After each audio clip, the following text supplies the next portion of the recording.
Hey guys, this is CCL Extra Time, episode 7, Iowa. Is that right? Man, we've been knocking this thing out the park for 7 weeks, 8 weeks because we put 1 week together. So yeah, episode 7. Yeah, I'm excited. We got a really good guest on today. That has been a true OG of the game uh, that we get to talk to today. I'm excited. No, I think our guest will speak on international coaching experiences, starting a business, doing he's done a lot in the game. He's worked with a lot of high level, top class professionals. And then, we're fortunate enough that we've been able to bring him out to a couple of our events as well. So we'll get to him, but first let's give our membership a couple of updates. We'll start with the first update. For today is CCL New England. We made an official statement on June 1st, and unfortunately, we had to cancel that season due to the COVID-19 situation. We haven't been able to really get those groups back up on the field and running. Going back and forth through all the government officials and Parks and Recs, and being able to get them on the field was a bit more of a challenge. But we were able to once again speak to our executive committee in that regards, speak to all the club directors. All the club directors did agree to to canceling that season going forward. If restrictions are lifted here in the next coming weeks, months, I know clubs will be able to formulate friendly matches amongst each other, and they'll be able to structurize those matches by themselves. But yeah, as of Monday, June 1st, we did send out that official, statement. All clubs received it, posted on social media. So, hopefully we'll be able to get those guys back on the field for fall 2020 season. That's an update. We're still in constant communication with our groups in Virginia, Maryland, and DC. So we're still working to get these guys on the field as soon as possible and once permitted. And I think Georgia is getting back on the field now. So a couple clubs in Georgia have started tryouts and whatnot. So that season is supposedly underway, right? Yep. No, I think that's going to be good. At least we know those guys have started tryouts, with social distancing and making sure they're following the procedures and protocols. But it's all a green light for them looking towards the fall 2020 season. So I know that's a exciting moment and exciting point for them. So that's a good update on just what's happening, COVID-19 in our geographic locations. Another topic to hit on is, as everybody's been up to speed with the news, yesterday was a blackout Tuesday. So I know, U.S. Soccer put out a message, and CCL, we followed that message as well. So we participated. We presented our blackout screens yesterday, and it's a true situation in our current world and landscape that we're dealing with. So we felt that we needed to express from a league standpoint and support that, and nobody likes the racism that is going on, but in our sense, we support what's how the protests are coming out, and hopefully there is some justice that is found for those who are being put in these difficult situations. So difficult times for some, but from our side, and the game is big, it's broad, and it does bring all different type of people together. So we know, we want to continue to support that, and put an X towards that racism side of things. So I think Definitely. that's a big piece to make sure we share with our membership during this episode today. Yeah, but we that was well said, Maya. But we also want to shout out to our 2020 graduates that are graduating. Within the few weeks, these past weeks, or these few weeks of our membership here, um, just to support them. I know it's been kind of weird with the COVID-19 situation, but definitely want to give them a shout out as well. No, I think it's good. You know, those guys they've gone plenty of years in the school system, and then for their senior year, you know, unfortunately, a lot of kids missed out on, you know, in Virginia specifically, spring sports, and then you know they missed out on prom and now graduation. But some schools are being unique in ways to getting their graduation all up and running for them distance wise, and trying to find ways to, you know, represent their student in that class of 2020. And I know we have some plans to put something out on social media as well. So I think that's a big piece going forward of how can we continue to support, you know, our membership, and especially those kids who are graduating. And then another shout out just to the college kids who are graduating. You know, they're facing the same situation. So hopefully, you know, we get out of this and able to get back to normality here soon. Yeah, definitely. I graduated last year, and it'd definitely be weird to you know, have it canceled, or have a virtual commencement. It's just not the same, you know. Exactly. So some difficult times right now, but you know, as long as we all stick together, work together, I think we'll all get out of this, you know, together in a sense. So I think Yeah, that's a big as someone piece. that skipped a few days of school senior year, maybe not as much as these seniors did, with the canceling of school, but it probably is weird for them. No, Definitely I, is. I can imagine what they're going through. No, but you know, next thing to just to segue into is we have seen that some restrictions in some geographic locations are being lifted. So a couple of our groups have started to be able to get back out on the field and do a little bit of, you know, social distancing, appropriate number training sessions. So to those guys who have been given the green light to get back on the field, you know, continue to make sure you're using all safe practices and best practices, and you know, abide by all the protocols and procedures. But hopefully you guys are the first chain to kick off, and hopefully the others will be able to follow up here shortly. Definitely. It's I'm very relieved to see kids back on the field playing. It's great for me. It's great to have, professionals kind of dwindling in. We got the Bundesliga back. We've got the NWSL Orlando tournament, I think, is Oh, coming up, correct? coming in NWSL, they'll be in Salt Lake. Salt Lake. Yep. So that's MLS is in Orlando. Got that MLS is mixed up. looking to get to Orlando. Yeah, Correct. so hopefully, I've gotten that little, twitch of wanting to, support my team, Atlanta United. Hopefully they get back on the field soon. And I know your boys Chelsea are coming back in June, June 17th, I think. So hopefully this is a good summer for soccer.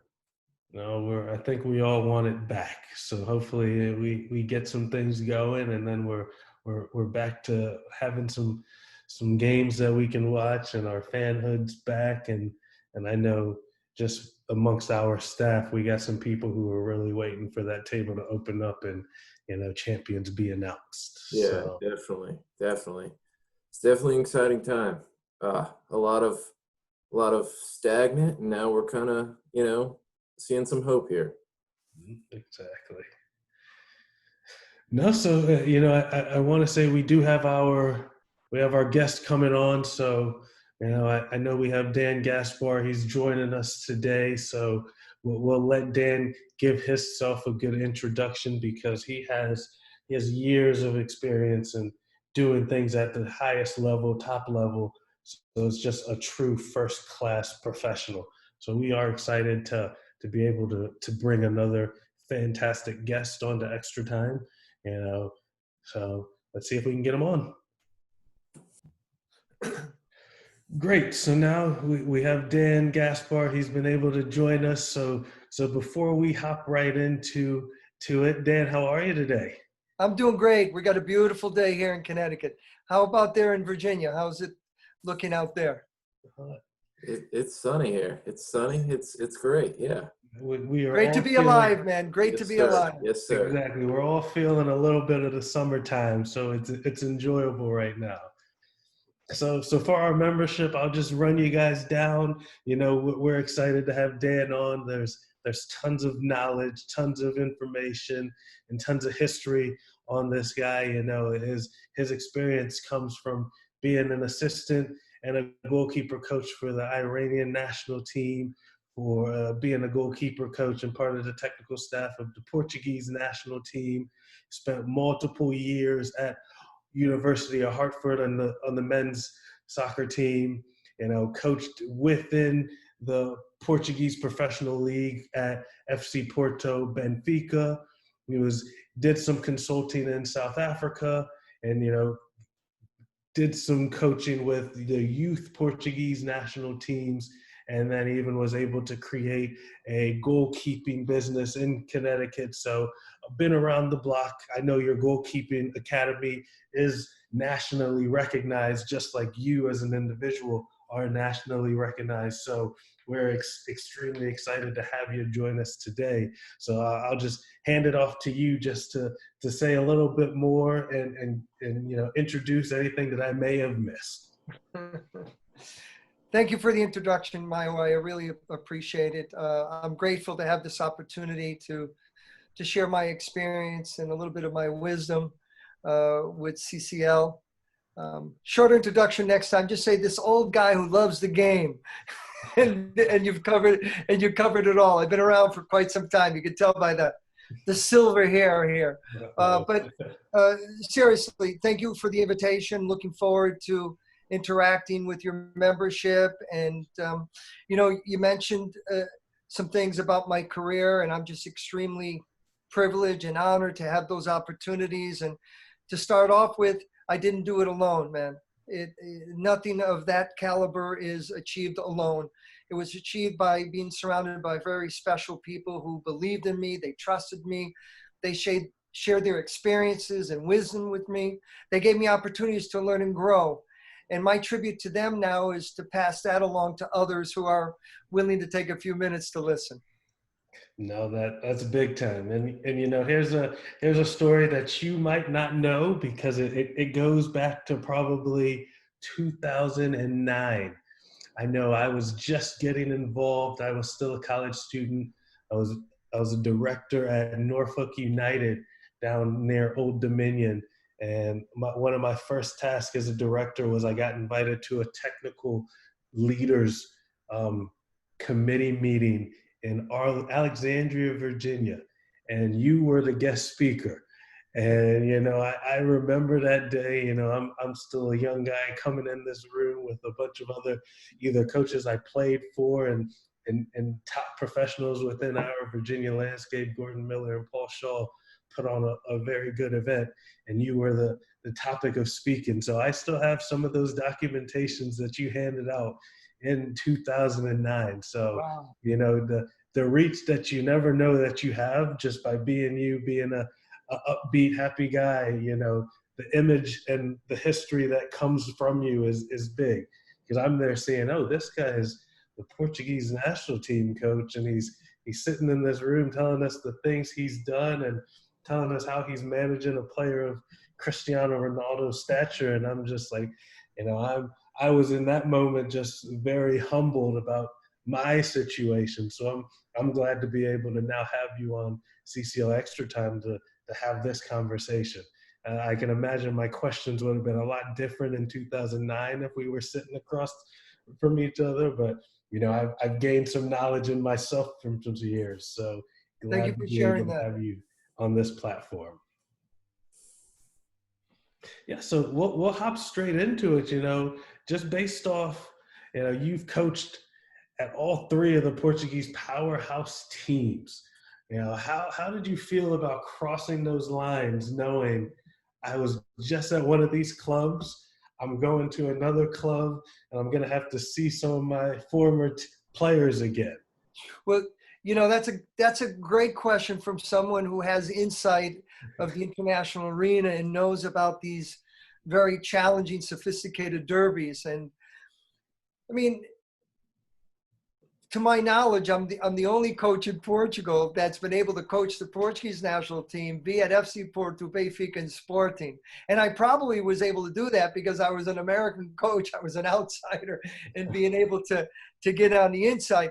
When I was at Sporting, which was the first club, my father, who was my best mentor, best coach, best friend, biggest hero, was a former goalkeeper, and he played for Benfica. And when Sporting hired me at the time, they didn't realize that my dad had played for Benfica. And when they found out, I mean, it was serious stuff. They wanted me out of the locker room.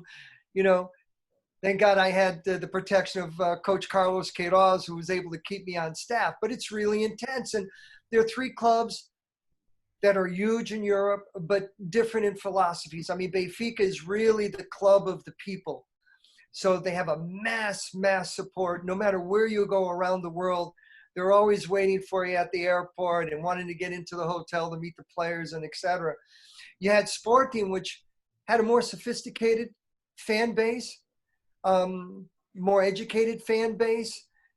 So it didn't mean everything to them, but was part of their life. But for Benfica fans, it meant everything to them. And then you had FC Porto that had this amazing culture of winning and, you know, respecting all opponents but fearing none. I remember when I got picked up in Lisbon, when I was sneaking out at the middle of the night from Benfica, and a van came and picked me up, FC Porto, with their security guards, and I'm serious. And they unloaded my apartment onto the van and they snuck me away 3 hours until I arrived at FC Porto. And when I arrived, I'll never forget it, from the equipment manager all the way to Pinto da Costa, a great president of that club, said, "Mr. Gaspar, welcome to FC Porto, the best club in the world." And that's their mentality. Look at that.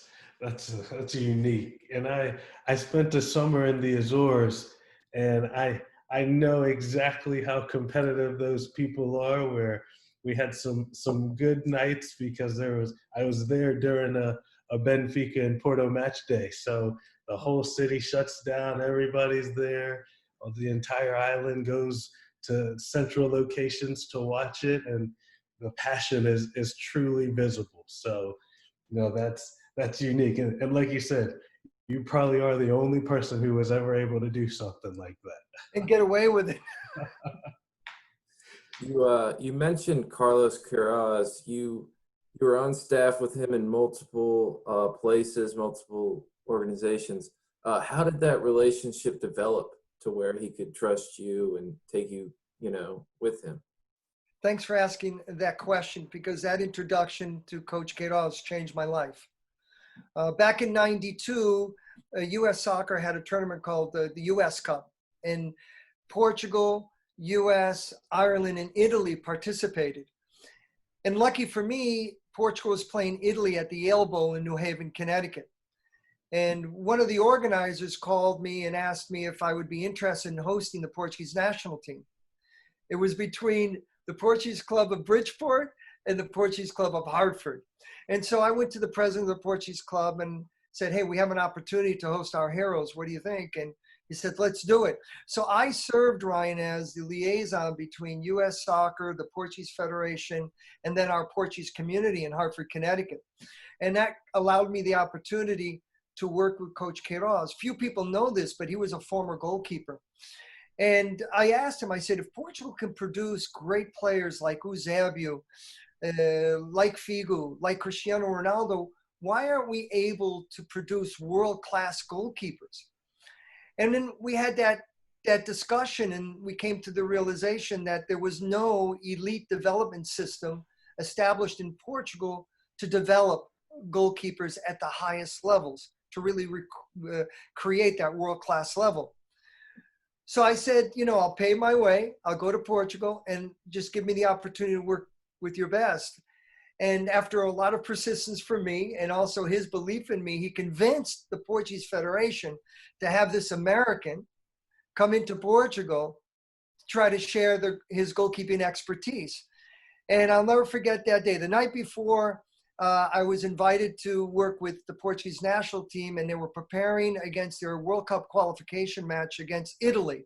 And I tell you, Ryan, I was walking back and forth in my room. I was on my knees praying to anybody or anyone that would listen to give me the strength, to be at my best, because you only get one shot when you're at that level. You don't get a second chance. You don't get a second invitation. And luckily for me, it was perhaps one of the best sessions that I've ever conducted when I needed the most. I worked all my life, guys, to prepare myself for that moment. And I'll never forget, I was in a locker room getting dressed, and Victor Villa was #1 goalkeeper in Europe at the time, in the top 6 in the world. Silvino was the other goalkeeper who became the goalkeeper coach for Mourinho for many years and has worked on all the best clubs in the world. And Victor Villa points at me and says, "Look at this guy. He's dressing better than we are." And I said, "You know what? I'm not going to ask anything of you guys that I can't do." So I went out there, and back in those days, before anyone else, I was using a start machine that had lights for reaction time. I was using tennis balls. I was using weighted balls back in those days before they were being introduced. And now they're just common tools of a goalkeeper toolbox, right? And so anyways, Queiroz is one of the most intelligent people I've ever interacted with. The training was at 11, but he had me come at 10:30 as well as the goalkeepers because he had never seen me work. So he wanted to make sure that I wasn't a bluff, that I knew what I was doing before the team arrived. Behind the goal were all the journalists and photographers. I mean, there must have been at least 75 of them. My father was one of them because he had a Portuguese radio program, so he had a press pass.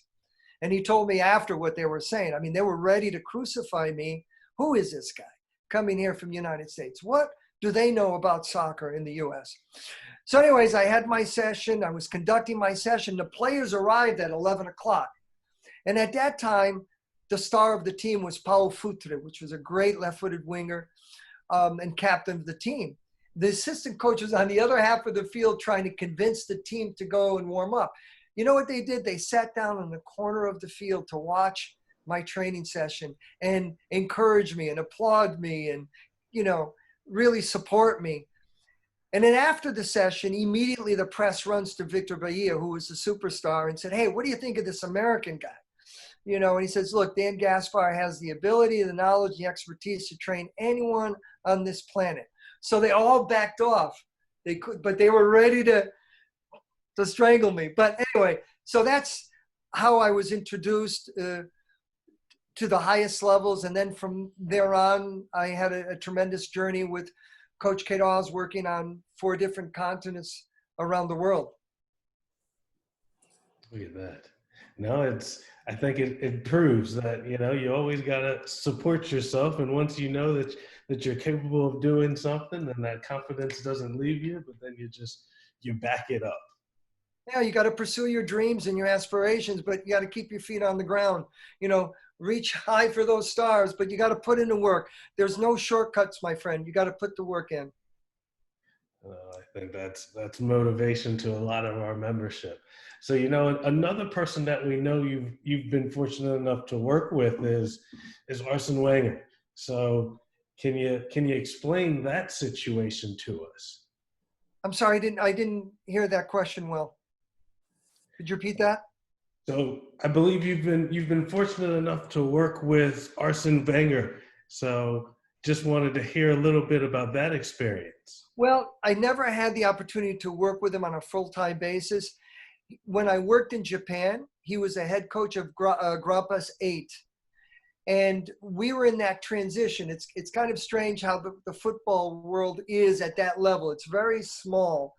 And Arsene Wenger was the coach at Grampus 8, and Coach Queiroz and I came in immediately after him. And during that transition, we had the opportunity to sit down and talk, and just so much class, so much wisdom, great presence, a true ambassador of our game. I had that same opportunity when Mourinho was at Sporting and Coach Queiroz and I came in that same transition. You know, we crossed paths and we had the same sort of discussions. In fact, I met up with him here in US when he was with Chelsea at the time. And I met him at the hotel in New Jersey and we sat down and we spoke for a while. And he did something that really surprised me. And it wasn't a request. I sat and spoke to him. And then a few weeks later, he had done an interview in one of the biggest Portuguese newspapers in Portugal. And, you know, they asked him how was his visit to the US. And he said it was great. And, you know, I had the opportunity to sit down with Dan Gaspar and really paid some beautiful comments towards, you know, my ability and the professional that I try to be. So great to encounter those types of world figures during my career. But if you were to ask me, out of all the players and all the people that I've met that have inspired me the most, you'd be totally surprised, Milo and Ryan. Now we need to know. And that is, it wasn't a player and it wasn't a coach. It was Nelson Mandela. And what a great man to talk about during these times. And I had an opportunity to sit with him in his compound in South Africa when I was with the South African national team. We had played France in '98, and they were world champions, European champions, perhaps one of the best teams of all time. And to sit down and to listen to Nelson Mandela share his journey of freedom that took 29 years in prison. He stood up and he spread his arms this way and then he turned the other way. And he could touch the walls of his cell by stretching his arms. Imagine being in jail in that type of space for 29 years and only being let out once a day, never hearing a baby cry, never hearing a baby laugh, never even holding a baby, seeing the sunshine once a day. So that handshake with me at that time was so inspirational. He was a former boxer, so he has these thick hands. And when you shook his hand, it was like he was totally focused on you in that moment. And the reason why it's such a special opportunity for me is that when I think and when I believe I'm encountering challenges and issues in my life, I realize that they're so minuscule compared to what he endured. And I just move on. So it gets me through the small stuff. So that's probably the person that impacted me the most. And from a player's perspective, obviously, Cristiano Ronaldo.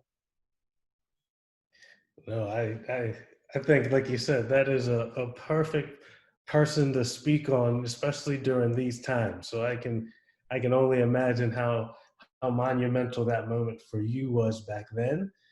And then even as Ryan and myself spoke earlier on this episode today, you know, it's trying times, but there is still a lot of hope. And even for somebody like myself to hear that about Nelson Mandela, it proves that yes, it does take time, it takes dedication, but at the end of the day, you know, right will always happen. And so that's a very positive message that you were able to just He share. loved our game. He loved our game. And the reason why he loved our game is because of the diversity that it represented.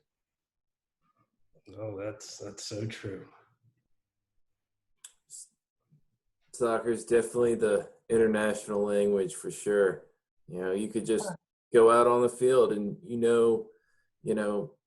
don't have to speak English. I've played on teams and where, I played goalkeeper and the whole back line didn't speak English, but they knew what I was, communicating because it was soccer, It's an ambassador. It's a global ambassador. Definitely. It's definitely a great point there. You coached in New York in 1996 on a roster that had Tab Ramos, Peter Vermes, Giovanni Savarese. Did you think there were going to be professional coaches then? Or, we asked Todd Hofford last week. He coaches at RSL, goalkeeping coach, and he talked about, Mike Petke or Thierry Henry. He coached them, and what did you think of them? Did you think they were going to be coaches in the future? Well, we had the three tenors. The three tenors were Tab Ramos, Peter Vermees, and Tony Meola. Okay, that's what they were recognized at the time. I did certainly for Peter Vermees. Peter Vermees was an extremely disciplined athlete, professional excellence, tremendous work ethic, and had the right mental capacity. He was a great student of the game. Tab was a great player, and I'm probably the best that America's produced. And I'm so thrilled and excited for him to have dedicated himself to coaching. And Tab did it the right way, guys. He didn't do it because of his stardom or his status or just his ability as a player. I mean, Tab was out in New Jersey working with youth teams and then began, moving up levels, learning how to deal with youth players, learning how to deal with parents, learning how to deal with administrators, learning the club structure. I had the opportunity of being with him with the U17 youth national team when he was the technical director. And I was so impressed how much he has grown as a coach, how professional he is. He had all the teams,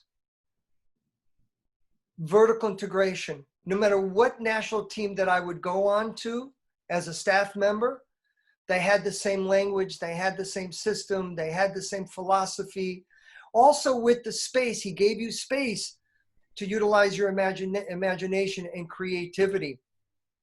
And I'm so happy for Gio, especially being from Venezuela, representing the Latino community and having someone of his culture and his passion to be in the MLS is fantastic. And Tony Meola, they called him the Bear at the time, a great goalkeeper, a true goalkeeper icon, ahead of his times. I mean, his feet were outstanding. We were lucky because he could have gone professional baseball, professional football, as well as other sports. And he decided to become a goalkeeper, and he really became one of the first true American superstars. And in my estimation, he's one of the most intelligent, informative TV and radio announcers that we have representing this game. No, it makes a lot of sense that you were dealing with some of the current big boys now as well. I've been, again, guys, I've been very blessed and couldn't do it alone. And I've had the opportunity, as you mentioned, to work with world-class players and world-class coaches and made great friendships along the way. So it's been a thrill, and I want to keep going. We're celebrating 25 years of Star Goalkeeper Academy. Unfortunately, this is not the way we had hoped to celebrate it, but 2020 is going to be a year that we'll all never forget, right? I mean, what we've experienced in this particular year has been very unique, very challenging, and it's a great time. I'm utilizing this time personally to reflect back on my coaching philosophy, and I'm trying to tweak it. I'm trying to crystallize and give more attention to detail to my short-term and long-term goals, and really sit down and really analyze it. The other thing that I'm trying to do, guys, is, that call that I always wanted to make, that email that I always wanted to send, that letter that I always wanted to write, I was just too busy to send that email, too busy to write a letter, too busy to make that phone call. And now I'm making the time to reach out to those who have impacted my life. And I've been grateful who have supported and believe in me, just to be thankful, and I think we should all try to take the time and don't make the same mistake I made. And that mistake was, there was a gentleman that was in my life many years ago who really impacted me as a person and as well as professionally. And I would drive by his house often in Newington, Connecticut, and I would say, geez, I want to knock on his door. And I was too busy. Send that email. Write that letter. Too busy. Make that call. Too busy. Well, finally, I made that call. And 2 weeks ago, I called and his wife answered. And she was thrilled to hear from me. And then I've asked, is Tony home? And she says, Dan, you haven't heard. I said, no. Tony passed away. It was so difficult. I got the opportunity to share with her what I wanted to share with Tony, but I never took the time. So please, those out there who are listening to this webinar, take the time. You can't imagine the impact that you're going to have on those calls that are, or those people that are receiving those calls or receiving that email or receiving that letter. Take the time. No, and that's a message. I think everybody during these times needs to have that message reinforced. You know, take the time to call the people that you care about, call the people that you haven't reached out to in a while, and really just check up on everybody. You know, especially with having a little bit more availability and a little bit more free time on your hands. So we can definitely value and appreciate that message. But you know, just to stay on track with the Stars Goalkeeping Academy, speak on, you know, a little bit of the programming that you guys do. I know we've brought you into a couple of our CCL events, and as we get a little bit deeper into this conversation, I have some video footage to share, but just share with what you guys do and what you professionalize in. Well, as I mentioned, this year, it's our 25th anniversary, and we've been extremely blessed to have impacted thousands of goalkeepers and thousands of goalkeeper coaches, and can't tell you the number of emails and letters that I have received and how we impacted their lives, not only on the field, but off the field. And I think that's what makes SGA culture so special, is that it just isn't what's happening on the field, equally as important as what's happening off the field. And you could be, you know, a young athlete for the first time putting on a pair of gloves, or you could be this goalkeeper who has aspirations to play collegiately or professionally. We treat all goalkeepers with the same amount of respect and humility that my father taught me years ago. And I learned a hard lesson, guys. I was in Colts Park. I was 16 years old in the city of Hartford. And my dad used to train me there, pack a bag of balls from the penalty spot, and I would save them. On this particular day, there was 12 balls, 12 shots, 12 goals. He comes up, hey, Dad, hey, Dan, you okay? Everything? Yeah, I'm fine, Dad. Let's do it again. 12 shots, 12 goals. So he comes up to me, goes, son, what's the problem? And I said, you know, Dad, you can't beat me unless I want you to beat me. He says, really? Packed up all the balls, put them in the bag, got in the car, drove away. Took an hour and 15 minutes for me to walk back home. He never trained me again. So now I realized that he was teaching me humility. He was teaching me the ability to listen and to respect. And I crossed the line of confidence to arrogance. So it's that humility that I've been living my life and trying to share with my staff and also share with the students. So we're very proud of our program. Last summer, believe it or not, we had goalkeepers from 29 different states in Connecticut. The coronavirus has impacted our business, as it has all of ours. Our lieutenant governor, or our governor, I should say, Lamont, issued an executive order and canceled residential camps. So now we're pursuing day camps, which is a different model than I'm accustomed to. And we're going to try to do day camps now in the months of July and August from Mondays to Thursdays. And then on weekends, I'd like to get back on the road and start traveling again and visiting you guys at CCL. I've always had a great experience there. I was there for 2 years in a row, as you know, and so impressed with the level of professionalism and the guys that I was surrounded by and that are key players in the organization. I mean, you know, Mayo, we've met several times, and of course, I have all the utmost respect for Daryl G and and Kevin Cash, and now you've added somebody on board, John Barata, who's out here in Massachusetts, trying to share and impact his region with the CCL model. And then, of course, my good friend Brian Cook, who we've known for many years back here in Connecticut. So I think you guys do a great job in that combine. Everything is smooth, everything is organized, it has high professional standards, and it's attributed to guys like you.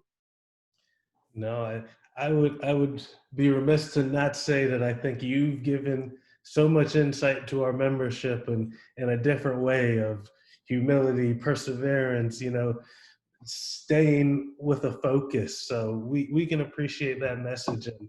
And as you said, we enjoy to always have you join us for our combine.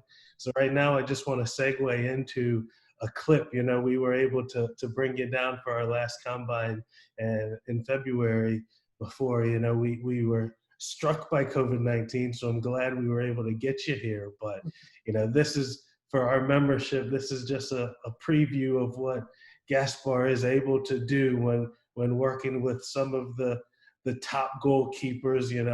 We had over probably 40 goalkeepers in a session, and you were managing all these players at the same time. You had a very, tight staff of professionals and college coaches. So it's good. And then we even get to see you there really navigating the entire training session and making sure, all the pieces were put together extremely well. So, Well, it's only possible when you have an organization like CCL, and it doesn't happen all the time when you show up and things that you've requested are not there, and there's all these other variables that you have to deal with. So I must say that anything that I've asked from CCL, they've delivered. As you can see, this is only possible because we have 4 regulation goals. I had, great supportive staff to help me out. I had goalkeepers with great attitudes, following instructions and really eager to impress. You have a great arena there. So all these things, or this is only possible with all the tools that you've provided me, and also these goalkeepers that are, trying to give their best show. It's always a pleasure when we're able to get you into Richmond, Virginia, and then we were even fortunate enough to see you at the convention as well. So just being able to speak to you after sessions, we gather tons of information, and now in this platform, you're still continuing to share. Thank you. And getting back to the SGA question, so anybody in Virginia or anyone who's listening to this webinar, I'm available. I can come in and provide a mini workshop, or just coaches or goalkeepers, or conduct lectures, or whatever the need is. I'm confident that I can meet it. So if anyone is interested, they could email me at Dan Gaspar, SGA1@gmail.com. They can go on our website, staracademy.com, or if you don't mind, I'd like to leave a phone number as well. And the camp number is 860-221-8613. And we'll make sure that's broadcasted on the webinar, and we'll make sure that gets out to people. Thank you. Yeah, well, Ryan is the guru, so he'll put some graphics there. He's a goalkeeper, man. Over top of us. He'll have your website. Ryan, isn't it incredible how many goalkeepers go on beyond their careers and become extremely successful off the field? Exactly, Milo. Extremely successful off the field. It's really as a result of the responsibilities of a goalkeeper. I mean, we're dealing with the tragedy of conceding a goal, and we got to bounce back, and the excitement of making that spectacular save, and then having the leadership to organize and to communicate. So there you go. I mean, it prepares you for life, the art of goalkeeping. Exactly. I got a lot of respect for what goalkeepers do, and for Ryan, I know he has an extremely bright future. Coming on board for CCL as an intern, from start to current, he has been a fantastic addition to our staff as we've continued to expand and go through different scenarios and situations with our group. So Great. it has been very refreshing to have him on.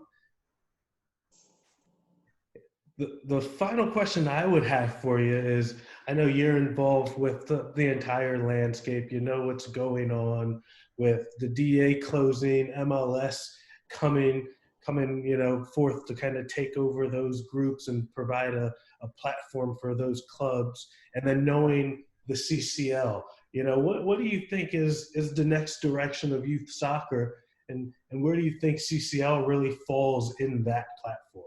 Mhm. I wish I had a crystal ball that could allow me to give you the perfect answer, and I really don't. In fact, when I was involved in my international journey, I've been home for about a year and a half now, and I always wanted to go overseas and try to learn as much as I possibly can about the game and come back to the United States and try to share my unique experiences. And every time I returned, the more I wanted to learn about the landscape, the more complicated it got, the more confusing it got for me. So, we just got to make sure that we create the right environments, it all depends. And I believe that every player has magic within them. I think it's our responsibility to dig in deep and find that magic within that player. And success is doing the best that you can with the tools that you have, and then accepting the results. And that's where sometimes there's difficulties, really accepting where they're going to land and what the realization is. First of all, we got to start off by loving the ball, having a relationship with the ball. When I ask soccer players what's inside that ball, of course, they're going to say it's air. And for me, it's much more than air. For me, it's my hopes, my dreams, my aspirations. That's what's inside that ball. That's how much respect I have for that ball. When I used to go to Portugal when I was a young child, behind my grandmother's house, there was a patio. And that's where the hay used to dry and the corn and et cetera. And we'd clear that all out and we'd have a little small-sided game. Again, no referees, no age specific, no particular rules. And we played. The first summer, I was the last one to get selected. It'd be, I'll take him. And I was the last one. And that motivated me when I came back to really try to develop my skill so that I can move up the ladder. And each summer I kept going up and up and up. And the winners would take home the ball and they go to the coffee shop and they'd celebrate their victory. The others went back home and were too embarrassed to come back out. But the ball, nobody lost the ball. Hey guys, so Dan had some technical difficulties, so we are continuing this episode, just Maya and I. We want to thank Dan. That was some great insight on, his career and his experiences throughout the world. It was definitely a great conversation, and we are excited to have Dan on, future CCL events and, stuff of that nature. What do you think, Maya? Yeah, no, it's unfortunate that we lost him. I think the information he was able to provide to us and to our membership was crucial. During these trying times, he spoke on a lot of just his international experience, different people that he's met, and just from knowing him a little bit more personal for the last couple of years, you can really see that he's just a true upstanding citizen. So it's great that we can have true professionals join us on this platform of Extra Time, share their experience, share their knowledge, and share, words of motivation. So if anything, this episode truly was able to share those components. And, we got to speak to a guy who has coached against some of the best players, coached against some of the best coaches, met some of the top professionals in this industry. So And he you know, also coached with, some of the best coaches, with the best players. So it's definitely a great insight, just as a casual fan, or not even a casual fan, just as a, fan of the game in general, to learn about his career and, what he's done. no, it's true. He loves the game. That's what he spoke about. He just wants players to get back to just showing raw love and passion for the game. So I believe that was another fantastic episode. So as we segue to close this episode, to our membership, once again, continue to always stay safe, stay healthy, and persevere. And hopefully we'll get back on this field soon. And we're looking forward to next week's episode because we got another fantastic guest joining us. Big time guest next week. I'm really excited. Maiwa might not show it, but I think he's a little giddy inside. But yeah, great episode this week, and hope to see y'all viewing next week as well. At the end of the day, one of us have to stay composed. So when you're all excited and you're showing it, I'll keep us strong. And The poker face. Exactly. No, but great stuff on this episode. Membership, thanks for watching. And you guys know, just continue to watch all our other episodes and stay tuned for next week's episode. Should be big time. All right, guys. Stay safe. Thanks, guys.